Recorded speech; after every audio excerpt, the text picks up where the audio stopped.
How many lengths of 1 and 5/8 inches can be cut from a wooden dowel measuring 8 and 1/8 inches?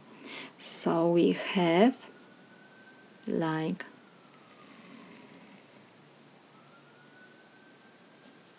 piece of 8 and 1/8 inches, and we have to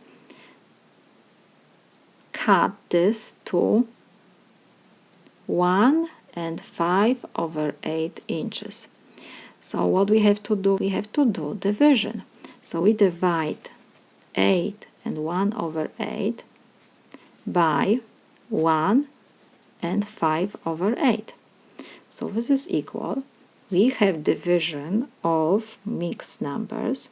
So first we will change this to division of improper fractions.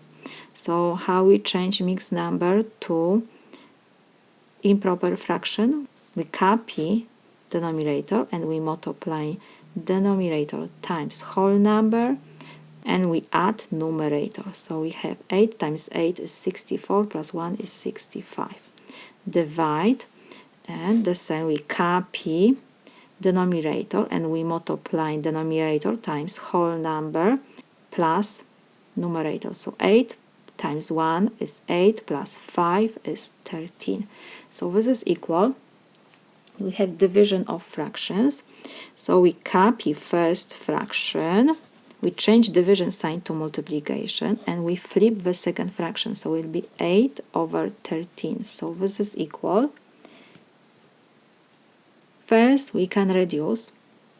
When we reduce numerator with denominator. We divide numerator and denominator by the same number. So 8 can divide by 8 will be 1, and in denominator we divide 8 by 8, so will be 1. And we have 65 and 13. How many times you can put 13 to 65?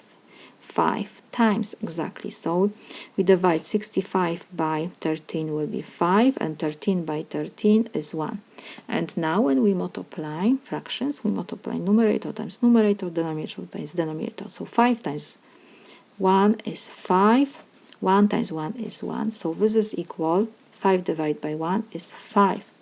So we will have 5 lengths of 1 and 5/8 inches. This is my solution.